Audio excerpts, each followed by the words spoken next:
The sun hung low over Devil's Canyon like a blood-soaked coin, casting long shadows across the cracked earth where three men would decide the fate of a stolen fortune. Marshal Cole Hartman had tracked the Brennan gang across 2 territories and through a winter that claimed half his posse. Now, with his star tarnished by accusations of corruption and his reputation hanging by a thread, he stood at the canyon's entrance with nothing but his twin Colts and the ghost of the lawman he used to be. Inside that natural fortress, 20 outlaws sat on 200,000 in gold bars, enough to buy a pardon, a new life, or a bullet with your name on it. Vincent Brennan, the meanest snake ever to crawl out of Missouri, had made his position clear. Any man who came for that gold would leave in a pine box. He'd killed 13 men to get it, and he'd kill 13 more to keep it. But Hartman wasn't alone. 2 unlikely allies had joined his impossible mission. Sarah McKenna, a widow whose husband died in Brennan's last raid, carrying a Winchester and vengeance in equal measure, and Jacob "Ghost" Winters, a half Apache tracker with more scars than words. 3 against 20, suicide odds. As the desert wind howled through the canyon like the voices of dead men, Hartman checked his ammunition one last time. 6 bullets in each Colt, 12 shots to end this war. The gold didn't matter anymore. This was about justice, revenge, and whether 3 broken souls could find redemption in gunpowder and lead. The killing was about to begin. Before we ride into Devil's Canyon together, do me a favor, partner. If you're enjoying this tale of justice and redemption, go ahead and hit that like button. It tells me you appreciate these stories from the Old West, and it helps other folks find their way here too. And if you haven't subscribed yet, well, what are you waiting for? There's plenty more stories where this one came from. Tales of outlaws and lawmen, of survival and sacrifice, of the untamed frontier where every day was a gamble with death. Now here's something I truly love about sharing these stories. They travel the world. I've heard from listeners in Mexico, Brazil, Spain, Portugal, Kenya, the Philippines, all across this great earth. So do me a kindness. Drop a comment below and tell me what country you're listening from. It warms this old storyteller's heart to know these tales of the American West are reaching folks in every corner of the world. Whether you're listening in London or Lima, Tokyo or Toronto, Nairobi or New Delhi, welcome to the campfire, friend. These stories belong to all of us now. All right then, let's get back to Marshal Hartman and his desperate mission. The killing's about to begin. Marshal Cole Hartman's horse collapsed 2 miles from Devil's Canyon, foam dripping from its mouth like soap suds in a saloon spittoon. He put the animal down with a single shot, clean, merciful, the way he wished someone would do for him when his time came. The echo rolled across the Badlands, announcing his arrival to anyone listening. He was listening. Vincent Brennan would know he was coming now. Good. Hartman wanted him to know, wanted him to sweat, wanted him to remember the bank in Silver Creek where Brennan's gang had gunned down 4 innocent people, including a woman holding her baby. The image had burned itself into Hartman's mind like a brand on cattle hide. The marshal checked his Colts, his only real friends these days. Both revolvers had seen him through the war, through the Mexican border conflicts, through a dozen showdowns that should have killed him. Custom grips, perfectly balanced, triggers filed smooth as silk. Extensions of his hands, his will, his purpose. Sarah McKenna emerged from behind a boulder formation, her Winchester cradled like a sleeping child. Dust covered her black dress, the same dress she'd worn to bury her husband 6 months ago. She'd never changed it. Said she wouldn't until Brennan was in the ground beside him. "Your horse?" she asked, though she knew the answer. "Dead, like we'll be if we don't move fast. Ghost find the back entrance?" As if summoned by his name, Jacob Winters materialized from the landscape itself, a skill that earned him his nickname. The Apache tracker pointed toward a narrow ravine cutting through the canyon's western wall. 20 men inside, Ghost said, his English clipped but clear. Sentries posted, 2 at the main entrance, 3 more on the rim. They're expecting trouble. Hartman smiled without humor. Then let's not disappoint them. The ravine cut through Devil's Canyon like a knife wound, barely wide enough for a man to walk sideways. Ghost led them through, his movements fluid and silent as smoke. Hartman followed, Sarah behind him, each footstep calculated to avoid loose stones that might betray their position. Above them, vultures circled in the dying light. Always vultures in the desert, waiting for men to make mistakes. Ghost raised his fist, the signal to freeze. Voices carried from around the bend, outlaws talking about the gold, about what they'd do with their share. Dreams of whiskey and women, new lives in California or Mexico, dreams that would die today. 2 men, Ghost whispered, holding up fingers. 30 yards, playing cards. Hartman nodded. He moved forward alone, drawing his knife. Guns made noise. Noise brought bullets. This close to the main camp, stealth was survival. The outlaws never saw him coming. The first died with Hartman's hand over his mouth, blade sliding between ribs. The second reached for his pistol, but Sarah's rifle butt caught him across the temple, dropping him like a sack of grain. They dragged both bodies into the shadows. "We can't knife 20 men," Sarah said, reloading her Winchester with practiced efficiency. "Don't have to," Hartman replied, studying the canyon ahead. The main camp sprawled below, tents, campfires, crates of gold stacked like a dragon's hoard. Men cleaning weapons, drinking, laughing. They felt safe here, untouchable. "We take out the sentries on the rim first," Hartman continued. "Then Ghost circles to their horses, spooks them. When they panic, we hit them from 3 sides. Chaos is our friend." Ghost grunted approval. Sarah checked her ammunition. 50 rounds. It would have to be enough. The sun touched the horizon, painting the canyon walls crimson, blood-colored, like everything else would be soon. Ghost scaled the canyon wall like a spider, silent and sure. Hartman watched him disappear into the twilight, then turned to Sarah. "When the shooting starts, don't hesitate.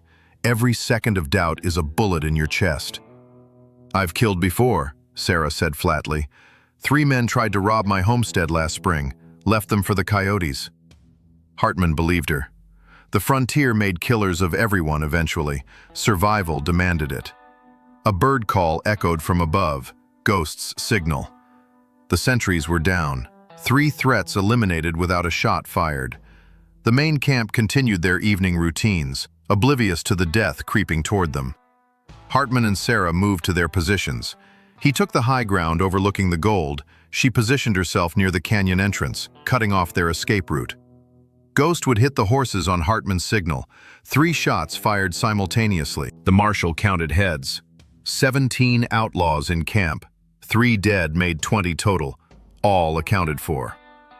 Vincent Brennan sat by the largest fire, a big man with scarred knuckles and dead eyes. He was cleaning a shotgun, laughing at something another outlaw said. That laugh would be the last sound some of these men ever heard. Hartman raised his right Colt, sighting on Brennan. Center mass, just like the army taught him. But this wasn't war. This was execution. Justice wearing a badge and carrying cold steel. A horse whinnied, then another. Ghost had started the stampede. The camp erupted into chaos as dozens of horses bolted, crashing through tents and supplies. Men shouted, reaching for weapons. Brennan stood, shotgun in hand, trying to organize his scattered gang. Hartman squeezed the trigger 3 times. The canyon exploded with gunfire. Let the bodies fall where they may. The first 3 shots dropped 3 outlaws before they understood what was happening. Hartman's Colts barked like thunder, muzzle flashes bright in the gathering dark. Men scattered like roaches when you lift a plank, diving for cover, returning fire blindly.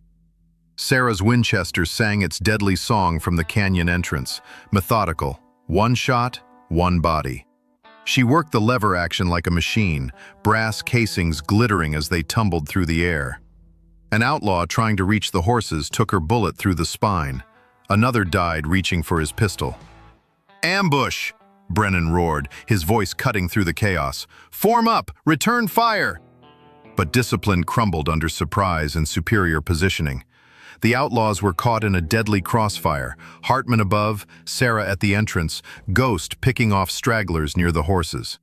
The canyon that had seemed like a fortress became a killing box. Hartman reloaded with practiced speed, thumbing fresh cartridges into the Colt's cylinder. A bullet whined past his ear, close enough to feel the heat. He rolled behind a boulder as return fire intensified, chips of stone exploding around him. Below, Brennan had rallied 6 men behind the gold crates, using the fortune they'd killed for as a shield. Smart. The heavy bars stopped bullets better than wood. They poured fire toward Hartman's position, forcing him to keep his head down. Sarah wasn't as fortunate. A lucky shot caught her in the shoulder, spinning her around. She fell behind a rock formation, clutching the wound, her Winchester clattering away. "Sarah!" Hartman shouted. "I'm alive!" she called back, voice tight with pain. "Keep shooting!" Ghost appeared like a phantom, dragging Sarah to better cover. He tied a tourniquet with swift, efficient movements, then vanished again into the shadows. 11 outlaws remained. The real fight was just beginning. Hartman counted bullets. 8 rounds left in his Colts. Not enough. Not nearly enough. He grabbed the rifle from a dead sentry, checking the magazine. Half full. Better. Below, Brennan's remaining men had fortified their position behind the gold crates. They'd stopped panicking, started thinking. The advantage of surprise was gone. Now it was a siege. "Hartman!" Brennan's voice boomed across the canyon. "That you up there, Marshal? I heard you were dead." "Not yet, Vincent, but you will be soon." Brennan's laugh echoed off the stone walls. "You got balls, I'll give you that. 3 against 11.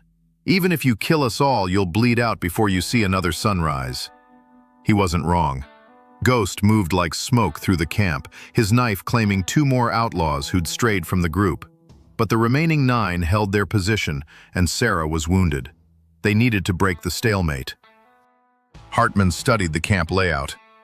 The gold crates formed a rough semicircle. Behind them, barrels of water and whiskey, supplies for a long stay, and there, lanterns hanging from tent poles, oil lamps that could turn a defensive position into an inferno. He aimed carefully, squeezed the trigger. The first lantern exploded in a shower of burning oil, then the second. Flames spread across canvas tents, licking at wooden crates and bedrolls. "Fire!" someone screamed. The outlaws broke cover, some trying to salvage supplies, others scrambling away from the spreading flames. The defensive line collapsed into chaos. Hartman's rifle spoke again and again. 2 more men fell. Ghost's revolver cracked from the shadows. Another outlaw dropped. Sarah, one-armed and bleeding, retrieved her Winchester. She braced it against a rock and fired. Clean shot, clean kill. 6 outlaws left, including Brennan. The fire turned night into day, shadows dancing like demons celebrating slaughter. Brennan screamed orders, but fire doesn't follow commands. It consumed everything: tents, supplies, hope. The remaining outlaws scattered like ants from a kicked hill, abandoning the gold they'd killed for. Survival trumped greed when hell came calling. Hartman descended from his perch, both Colts drawn. He moved through the burning camp like death incarnate, silhouette black against orange flames. An outlaw emerged from the smoke, pistol raised.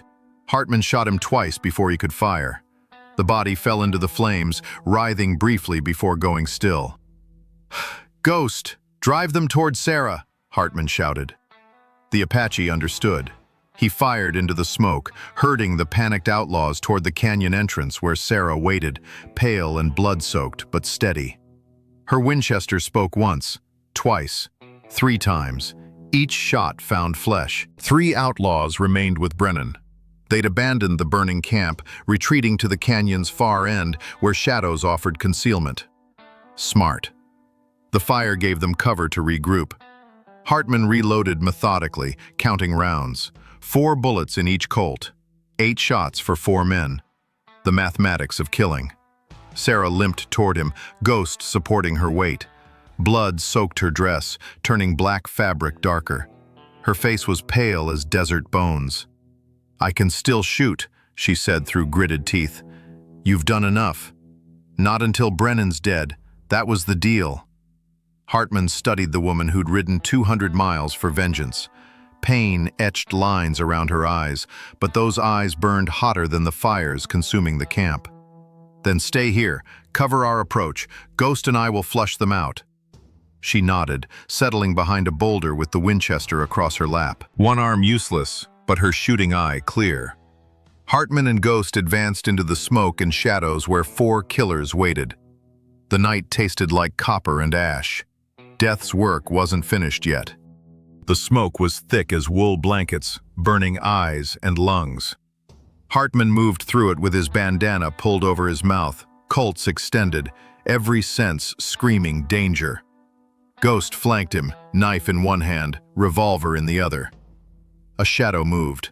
Hartman fired.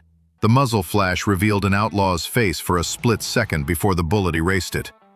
The man fell backward, dead before he hit ground. Return fire came from 2 directions. Bullets whined past, impossibly close.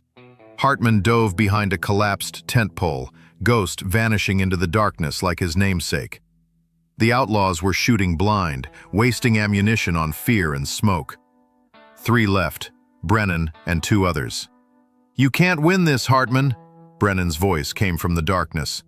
"That gold's cursed. Everyone who touches it dies. You'll be next." "Already dead inside, Vincent," Hartman shouted back. "You saw to that at Silver Creek." He moved as he spoke, changing position. An old trick, talk from one spot, shoot from another. A gun blazed where he'd been standing seconds before. Hartman returned fire, twice, tracking the muzzle flash. A scream confirmed the hit. 2 left.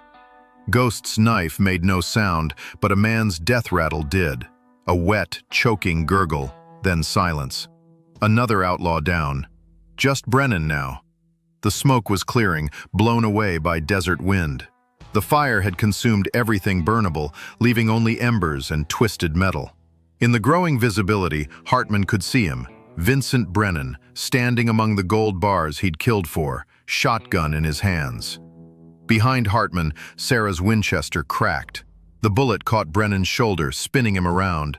The shotgun discharged into the ground, both barrels, wasted. Brennan stumbled, clutching his wound, eyes wild with pain and rage. Hartman walked toward him, Colt steady. Time for the reckoning. Brennan sagged against the gold crates, blood running between his fingers. His shotgun lay in the dirt, useless. But his hand dropped to his belt, fingers wrapping around a pistol grip. "Don't," Hartman warned. Brennan drew anyway, fast. Maybe once the fastest gun in Missouri. But desperation makes men slow, and pain makes them slower. Hartman's right Colt spoke first. The bullet hit Brennan's gun hand, sending the pistol spinning away. Brennan howled, cradling his shattered hand against his chest. "You're done, Vincent. It's over." "Over," Brennan laughed, blood bubbling on his lips. "You think this is over? You think killing me changes anything? There's always another canyon, another gang, another fool lawman who thinks his badge means something." "Maybe, but you won't see it." Ghost emerged from the darkness, Sarah limping beside him. They formed a semicircle around the bleeding outlaw, judge and jury and executioner all in one. Sarah raised her Winchester one-handed, sighting down the barrel at Brennan's head. "This is for my husband," she said, "for the baby he'll never meet, for the life you stole." Her finger tightened on the trigger. "Wait," Hartman said quietly. Sarah's eyes snapped to him, furious. "What?" "Your choice, but make it clean, quick. Don't become what he is." Sarah held the rifle steady for a long moment. The canyon was silent except for Brennan's labored breathing and the crackle of dying embers. Then she lowered the Winchester. "I can't," she whispered. "God help me, I can't." Hartman nodded. He understood. Vengeance and justice aren't the same thing. One hollows you out, the other makes you whole. He turned to Brennan, both Colts aimed at the outlaw's chest. "Any last words?" Brennan spat blood. "See you in hell, Marshal." "Probably." Hartman fired both pistols simultaneously.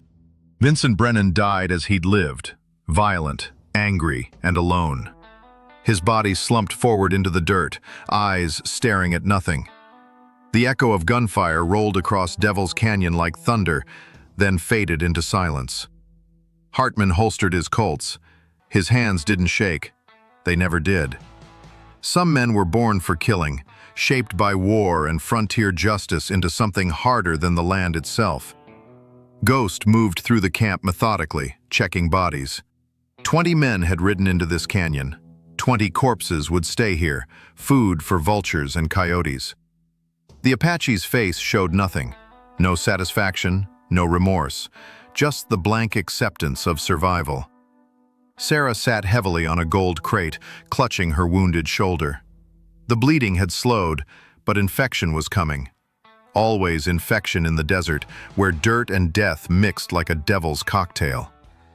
"We need to move," Hartman said. "Get you to a doctor in Copper Ridge. That's 2 days' ride." "The gold," Sarah said weakly, "stays here. We'll report the location. Let the territorial marshal send a proper escort. We take it now, we're just 3 more thieves." Ghost grunted agreement. He'd already gathered canteens and supplies from the dead. Practical. The living needed water more than the dead needed dignity. Hartman looked around the canyon. Bodies scattered like broken toys, spent brass casings glittering in the ember light, blood soaking into thirsty earth. This was what justice looked like on the frontier. Brutal, final, and absolutely necessary. "Can you ride?" he asked Sarah.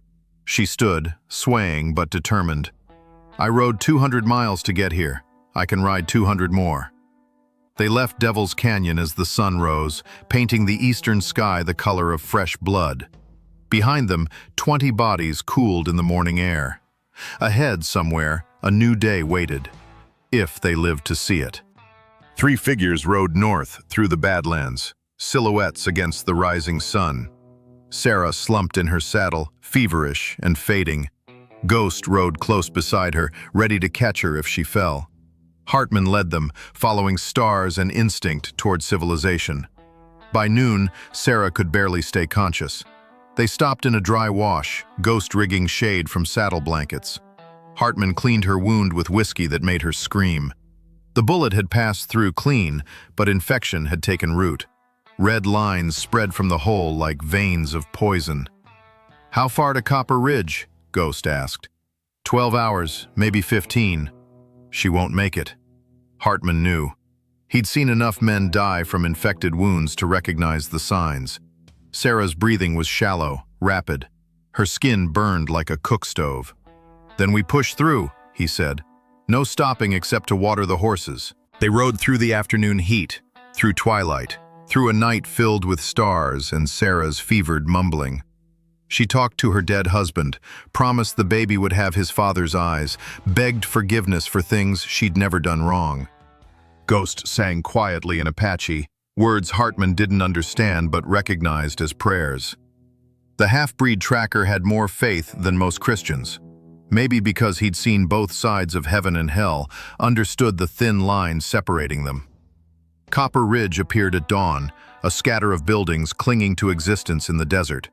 A doctor, a telegraph, law that didn't depend on bullets and blood. They carried Sarah to the doctor's office. An old man with steady hands and sad eyes took her, asking no questions. Frontier doctors learned early that questions often died with the askers. Hartman and Ghost stood outside, watching the sun climb higher. Another day survived, another night of blood-soaked dreams ahead. "It's done," Ghost said. "For now," Hartman replied, staring at the horizon where Devil's Canyon lay hidden beyond the Badlands. 20 dead men, a fortune in gold, and 3 souls who'd walked through fire seeking redemption. Whether they'd found it or just more scars, only time would tell. The Old West didn't offer happy endings, just survival. And sometimes, on the best days, that was enough. Well, there it is, folks. The last stand at Devil's Canyon. 20 men rode into that canyon chasing gold and glory. 20 men never rode out. But 3 souls, broken, bleeding, and bent on justice, they walked away. Changed forever, maybe. Scarred deeper than before, certainly. But alive. You know, I've told a lot of stories over the years, but this one reminds us of something important about the Old West. It wasn't about the fastest gun or the biggest fortune. It was about what a person was willing to sacrifice for what they believed was right. Marshal Hartman could have turned away. Sarah could have stayed home and mourned in safety. Ghost could have disappeared into the desert and never looked back. But they didn't. They rode into hell itself because some debts can only be paid in blood, and some wrongs demand a reckoning, no matter the cost. The frontier was built by people like that. Hard people. Unforgiving land made unforgiving souls. But underneath all that leather and gunpowder, there was still a code, still a line between justice and murder. Sarah saw that line when she lowered her rifle. Hartman understood it when he pulled those triggers instead. So as you go about your day, wherever you are in this world, remember, courage isn't the absence of fear. It's riding toward Devil's Canyon, even when every instinct screams to run the other way. Until next time, partner, keep your powder dry and your conscience clear. This has been Hank Wilson. Ride safe out there.